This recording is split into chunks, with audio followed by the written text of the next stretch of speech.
Reason I want to have this meeting too is that I felt like my LR, even before I took the test, was so good. Like with everything in your study guide, like it really helped me. Like I feel like I just understood that section so much better. And in the test, that was like probably the easiest section for me, which was really weird because that was like the worst section for me before. So I felt pretty good about that. So Awesome. thank you. Of course. Of course. I'm Yeah. glad it helped. Yeah. And I'm also taking it in November because I kind of freaked out before. So I registered for the November one. Now I kind of, not that I regret it, but I feel like I really didn't need to do that because I feel pretty good about the test. So I've just been studying like not as much as I was studying before, but I'm just like going over some stuff like daily. But I feel like I'm just gonna see my score because you don't have much time in between, and then just decide whether I'll take it or not, I think.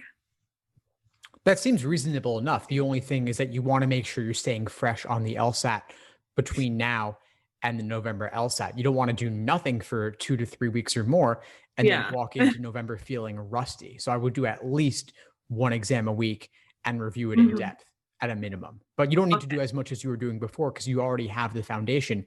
You already have the benefit of all your previous prep up to this point.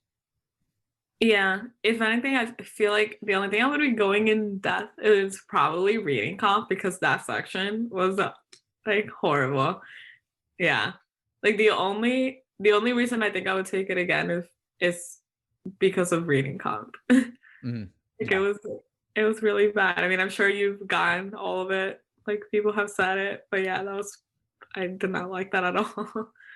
Well, that's great to identify and note, though, then is okay. So, if reading comp is an area that gives you more trouble, what can you do between now and November to really focus on reading comp and ramp up your score even more? You could increase on the November LSAT just from staying fresh on your other prep, especially the logical reasoning.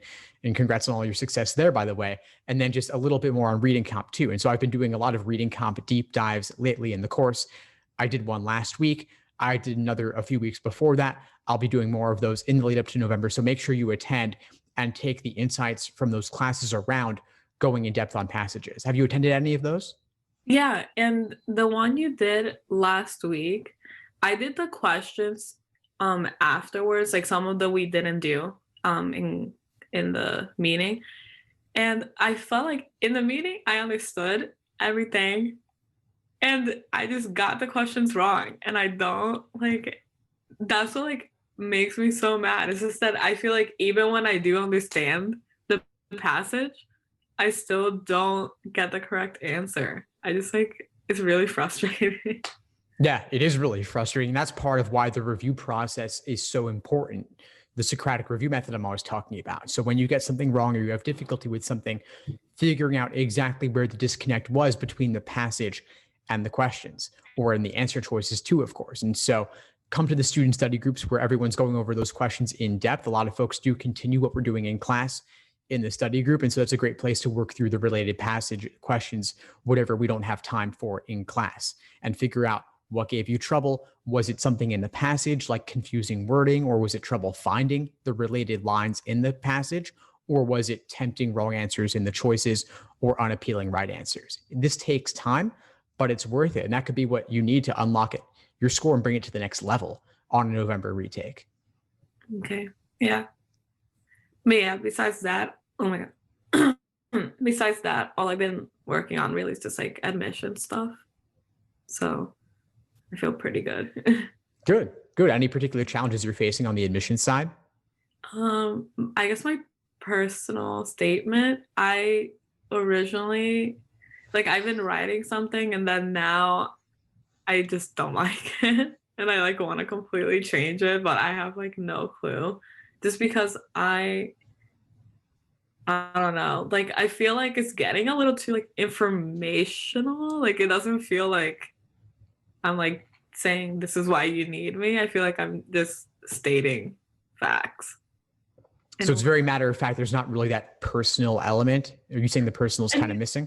I guess there is a little bit of personal, but not that much, I guess. Like I'm doing based on like immigration and stuff. I moved here when I was younger, but like my process was really, really easy. And then I've been working in nonprofits with immigrants and refugees, and like their stories are completely different from mine. So I'm just like showing like the difference, I guess. But that's really the only personal thing, and I don't think I went really deep into that. But I don't want to go deep into that because I just feel like it's boring and like my story. So it's just me basically telling other people's stories, and it's more like, I don't know, like people from here have it hard because XYZ, and then like I don't know, it just doesn't feel like that good. I hear it. Well, if you find it boring, others may or may not find it boring. It's hard to say without having looked at it, but I would say submit it and we'll cover it in a future application essay workshop. I'm running them especially frequently this fall, of course, because it's admission season. We're actually having one tonight, so make sure you attend that. I've also run at least 7 or 8 inside the course previously, and so you can see examples of good drafts, less good drafts, and how to improve them. We're all giving feedback on everyone's statements to make them as good as possible. And so I do want to make sure you're telling your story, because it doesn't have to be boring. It might seem boring to you because it's you, and so it's not exciting because you already know yourself well, but others may find it interesting. And then secondly, we can find ways to take your story and tell it in the most compelling way possible. Okay. So send it over. Yeah. Okay, I'll do that. And make sure to attend the workshop tonight so you can see what other people are up to. Yeah, I will. Anything else for today, Bianca? No, that's pretty much it. Just awesome.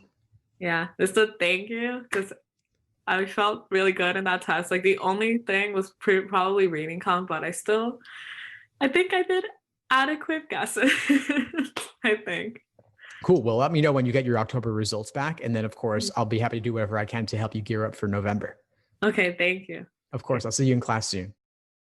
Thanks for tuning into the show. Please subscribe if you haven't done so already to be notified of new episodes as I release them. And feel free to reach out if you need anything at all as you move forward with your prep. I'm happy to help however I can. In the meantime, I'll wish you all the best and take care.